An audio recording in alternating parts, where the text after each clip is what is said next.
স্বাগতম সবাইকে আবারও। আমাদের আজকের টপিক হচ্ছে 80% যে 80/20 রুলস যে 80% আমরা যে কন্টেন্ট প্ল্যানিং করব তার আরেকটা টপিক হচ্ছে পার্সোনাল ব্র্যান্ডিং। তো পার্সোনাল ব্র্যান্ডিং নিয়ে আমি ছোট্ট একটা ধারণা দেব। আশা করি একে বিস্তারিত বলার দরকার নেই। আমাদের সামনে আরও যে ভিডিও আছে ওখানে আপনারা পার্সোনাল ব্র্যান্ডিং নিয়ে আরও যে কীভাবে কন্টেন্ট প্ল্যানিং করবেন আরও জানতে পারবেন।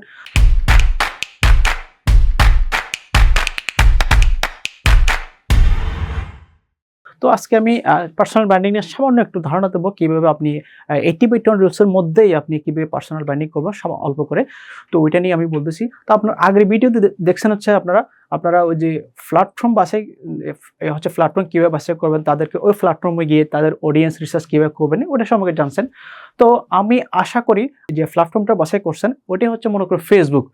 তো কারণ হচ্ছে বাংলাদেশের যারা হচ্ছে ক্রেতা বিক্রেতা আছে তারা সবচেয়ে বেশি অ্যাক্টিভ থাকে হচ্ছে ফেসবুকে।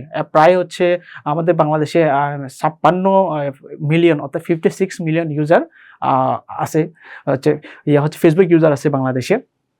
সো তো আমার মতে ফেসবুকে সবচেয়ে বেটার যারা হচ্ছে বাংলাদেশে যারা হচ্ছে বিজনেস করতেছে, এছাড়াও যারা সার্ভিস বেস হচ্ছে বিজনেস করতেছে বিটুবি তাদের জন্য হচ্ছে লিঙ্কডইন আছে, আরও অন্যান্য প্ল্যাটফর্ম আছে।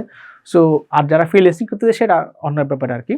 তো এখন হচ্ছে আমি যেটা বলতে চাচ্ছি, এতক্ষণ হচ্ছে আপনারা রান্না করার জন্য পাত্র বাছাই করলেন, অর্থাৎ কোন পাত্রে রান্না করতে হবে, অর্থাৎ প্ল্যাটফর্ম বাছাই করছেন, প্ল্যাটফর্মের মধ্যে আপনারা ওই অডিয়েন্সদের কি অ্যানালাইসিস করছেন। তো অর্থাৎ কোথায় কী করতে হবে আপনারা সেটা অ্যানালাইসিস করে ফেলছেন। এখন ওই পাত্রের মধ্যে এখন কি করতে হবে, রেসিপি এখন হচ্ছে মশলাপাতি দিয়ে রেসিপি তৈরি করতে হবে, অর্থাৎ কন্টেন্ট তৈরি করে কাস্টমার এঙ্গেজ করতে হবে আর তাদের দৃষ্টি আকর্ষণ করতে হবে। তো এই জন্য সবার আগে কি প্রয়োজন হয়, পার্সোনাল ব্র্যান্ডিং। বুঝতে পারছেন, এই পার্সোনাল ব্র্যান্ডিংটা খুবই গুরুত্বপূর্ণ। এখন মানুষ যদি আপনার সম্পর্কে জানে তারপরে তখনই হচ্ছে মানুষ আপনার কাছ থেকে কিনবে। এখন মানুষ যদি আপনার কাছ থেকে আপনাকে যদি আগেই নাই জানে, ঠিক আছে, তাহলে তো মানুষ আপনার কাছ থেকে কিনবে না। আপনি যদি কোনো সুপার শপে যান, ঠিক আছে, সুপার শপে যাওয়ার পর আপনি দেখেন আপনি লবণ কিনতে গেছেন, ওখানে দেখবেন ওখানে 3টা লবণের প্যাকেট আছে, আপনার হচ্ছে এখানে 2টা নন ব্র্যান্ড একটা ব্র্যান্ড। আপনি ব্র্যান্ডের মধ্যে দেখলে আপনি এখানে এসকেআর কোম্পানির আপনি হচ্ছে লবণ দেখছেন, কিন্তু এসকেআর কোম্পানি সম্পর্কে আপনি জানেন, বাকি লবণ সম্পর্কে আপনি জানেন না। আপনি বাকি 2টা লবণ একসাইড করে আপনি এসকেআর কোম্পানিটা নিলেন কেন?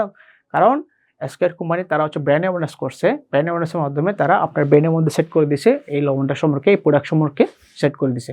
ঠিক তেমনি আপনাকে হচ্ছে পার্সোনাল ব্র্যান্ডিং করতে হবে, ব্র্যান্ড অ্যাওয়ারনেস করতে হবে। বুঝতে পারছেন, আপনি কি করেন, আপনার প্রোডাক্ট, আপনি কি প্রোডাক্ট নিয়ে কাজ করেন, আপনি কোথায় থাকেন, ঠিক আছে, এই বিষয়ে আপনি কাস্টমারকে জানাতে পারেন। এরপর আপনি কি করবেন, আপনার যারা হচ্ছে পটেনশিয়াল যারা হচ্ছে কাস্টমার আছে, ওই কাস্টমারের সাথে আপনি বিভিন্ন যে ফেসবুক গ্রুপ আছে, ফেসবুক গ্রুপে আপনি হচ্ছে কানেক্ট থাকবেন, ঠিক আছে। ফেসবুকে বাংলাদেশে অনেকগুলো ফেসবুক গ্রুপ আছে, ই কমার্স গ্রুপ আছে, যেখানে হচ্ছে ক্রেতারা এঙ্গেজ থাকে। বড় বড় গ্রুপ আছে, 5 লক্ষ, 6 লক্ষ, 7 লক্ষ, 10 লক্ষ, এরকম অনেকগুলো ফেসবুক গ্রুপ আছে। ওই গ্রুপগুলোতে আপনারা চাইলে অ্যাক্টিভ থাকতে পারেন, অ্যাক্টিভ থেকে নিয়মিত কাস্টমারদের সাথে এঙ্গেজ থাকতে পারেন, তাদের কমেন্টে রিপ্লাই করবেন, তাদের বিভিন্ন যে সমস্যা, আপনি যেহেতু এর আগে হচ্ছে অডিয়েন্স অ্যানালিসিস করছেন তাদের কি সমস্যা, এখন হচ্ছে ওই গ্রুপে এবং প্রোফাইলে বলেন, পেজে বলেন, যেখানে বলেন, ওখানে এঙ্গেজ থেকে কাস্টমারদেরকে আপনি তাদের সমস্যা সমাধান করবেন, ঠিক আছে। আপনি যে প্রোডাক্ট বা সার্ভিস নিয়ে কাজ করেন, আপনাকে দেখাতে হবে যে আপনি এই ইন্ডাস্ট্রিতে একজন দক্ষ মানুষ। অর্থাৎ আপনি মনে করেন আপনি যদি শুজ নিয়ে কাজ করেন, তাহলে আপনার অডিয়েন্সদের দেখাতে হবে যে কি আপনি এই শুজ ইন্ডাস্ট্রিতে আপনি একজন দক্ষ মানুষ, আপনি এই শুজ ইন্ডাস্ট্রিতে আপনার যথেষ্ট জ্ঞান আছে। বুঝতে পারছেন, মানুষ যাতে মনে করে you are the person, you can only provide the best service for this product. বুঝতে পারছেন, আপনাকে আপনার পরিচিতির মাধ্যমে এমনভাবে কাস্টমারদের মাথায় এমনভাবে ব্র্যান্ড অ্যাওয়ারনেস করতে হবে যাতে মানুষ ওই প্রোডাক্ট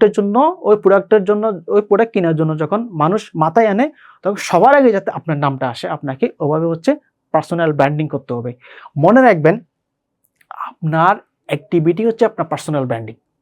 তো এমন কোনো আনপ্রফেশনাল অ্যাক্টিভিটি করবেন না যাতে আপনার এবং আপনার ব্যবসার ব্র্যান্ডিং নষ্ট হয়।